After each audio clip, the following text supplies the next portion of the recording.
Hi, today I'm going to go after the SASS Developer 1 badge.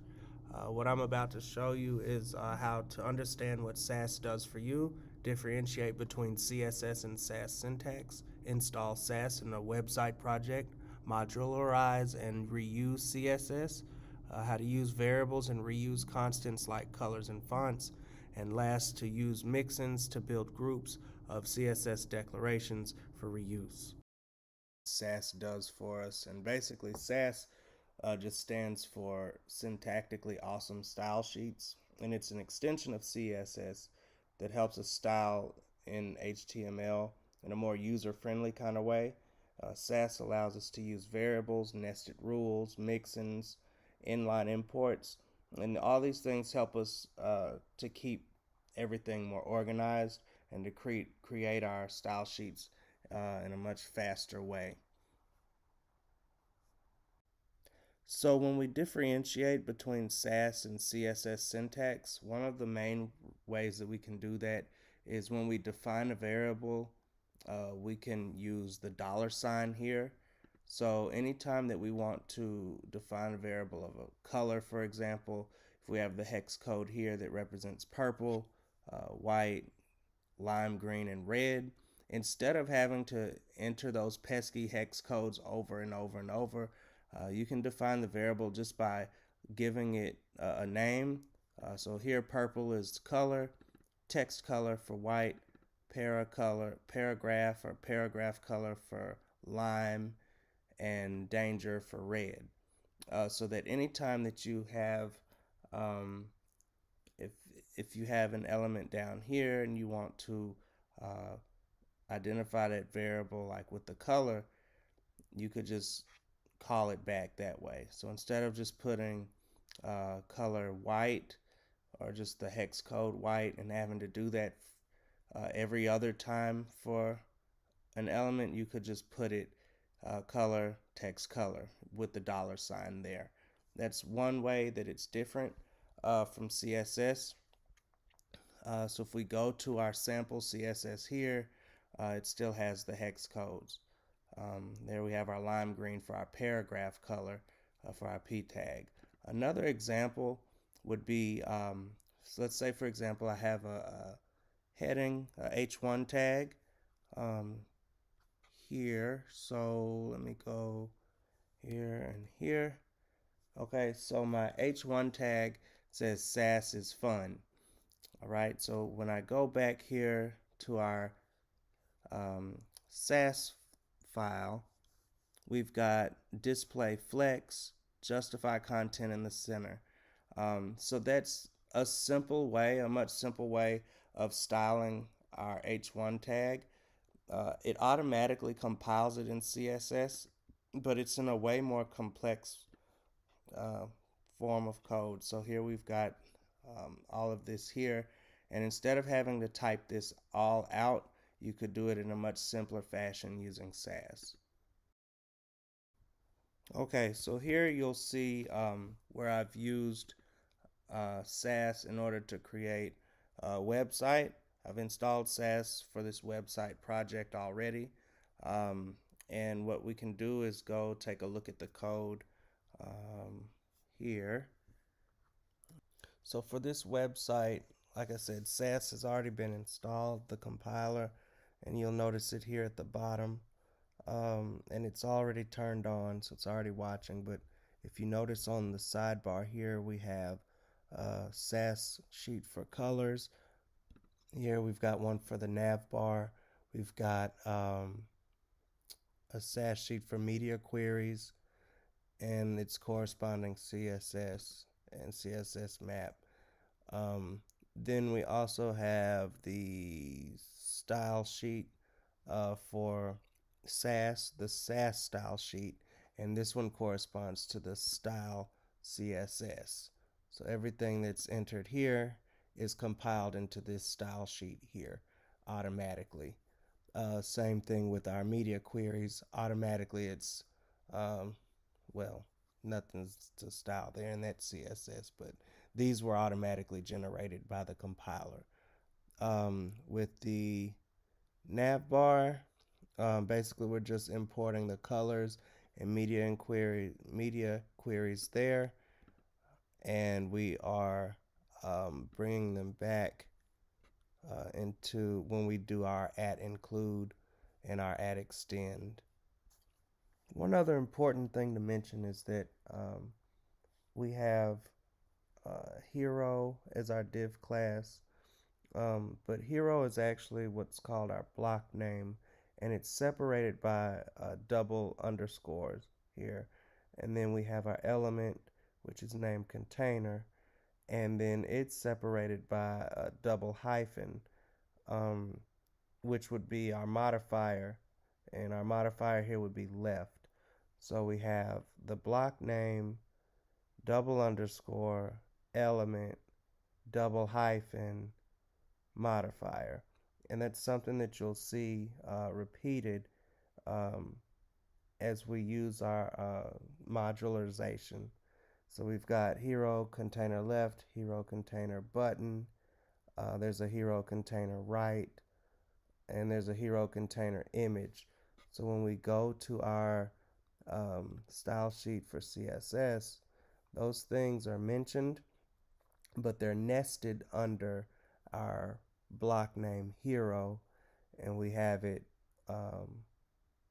We have our and sign, our and, which is like the shorthand way of calling that selector. So we have and hero container underscore container, so we don't have to write hero each time.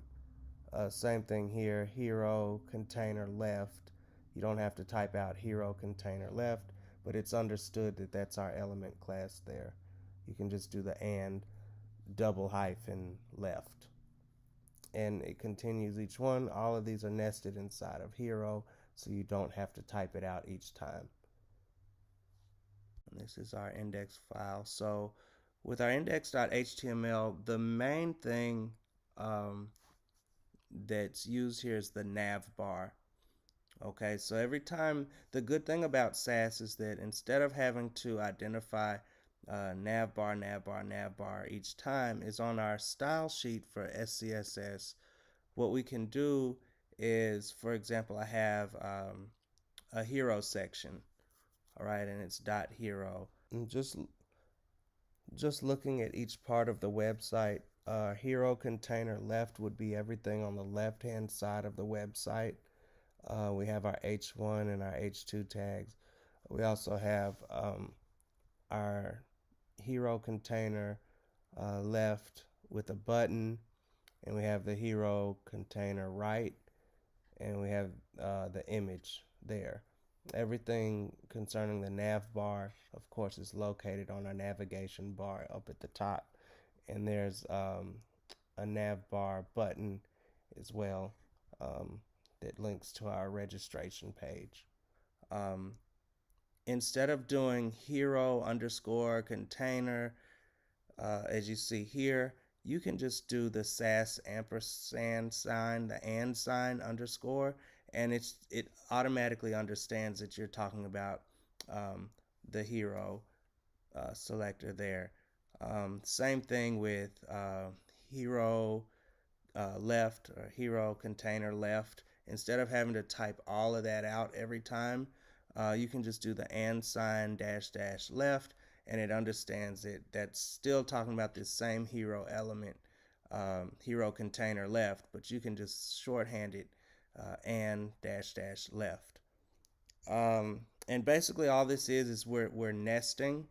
That's one of the biggest pluses for SASS, is that you can nest. So we've got everything nested in our hero element there. So we've got the hero container, right? Yeah, hero container. Then we have hero container left. We have hero container left H1, hero container left H2. There's a right down here somewhere. Yeah, hero container right, and then the image for the same thing. So just by using that and dash dash, it helps out a whole lot. Another good thing is that with the align center, with using that percent sign, we can do align center, display flex, align item center.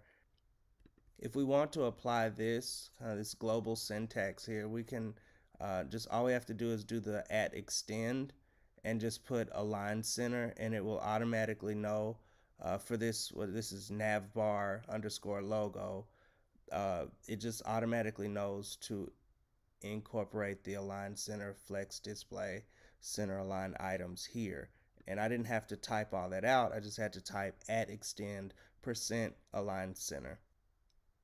Okay, so for the next bullet point, it says use variables to reuse constants like colors and fonts. Just to go over this kind of one more time. So I have a SASS file for my colors automatically saved here. We've got the hex code white saved for light. We've got the hex code for black saved as dark. The variables are here and they are preceded by a $sign. So anytime I call that variable, if I want to say $blue, it knows exactly which blue to use, hex code 2541B2. So when I go to my style sheet and I want to use that variable like $purple, it knows to, it's linked automatically. It knows to go to the color SASS sheet there. Yeah, so that's a way to reuse those variables. You can do the same thing with font. If I wanted to add, a particular font, I could do the same thing as well. So let's say, for instance, with font, if I wanted to define the variable for font, I could still use the same $sign. And if I wanted to call it font stack, Helvetica sans serif. Yeah, I could do that. I could also do, I could give it a name, primary color, and just do like blue for that. For regular style sheet, let me save that. For regular style sheet, you could just have something like this. It would be a setup like where the body, you have a font 100% Helvetica sans serif, and then your color here. But instead of typing all of that, you can just go here like I did and just do the font stack Helvetica sans serif. That. So if I wanted to just redo, this is just an example, but if I wanted to redo the body, all I would have to do is just font 100%. What was it? Font stack. And then I wouldn't have to type any type of font specific like Helvetica or sans serif. And then same thing with color. I can just call the primary color, and it automatically knows that it's going to be this blue here. So that's all I have to do. So that's all that is needed for font.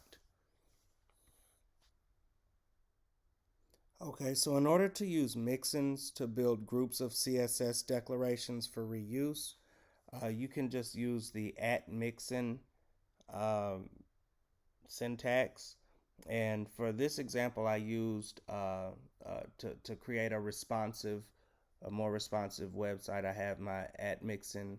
I just gave it the name tablet, and I have @mixin mobile. For the tablet, I gave it a maximum width of 768 pixels, and for the mobile, I gave it 280 pixels max width. And basically, all the mixin does is that instead of having to remember like all of this every time, you can just take a chunk of these properties, and just by having this selector, you can include the style on your page instead. So when I go to, let's go to style.scss, I have the selector. When I do @include tablet, it basically goes back to my media queries here, my media queries SCSS, and it pulls everything from there. And instead of having to retype all of that chunk of text, it's there. The code is there already, and I can just add whatever else I need to add. The grid template of one fraction and the height of 100%. Same thing for the tablet here. I can just add padding. I don't have to continue to add it over and over.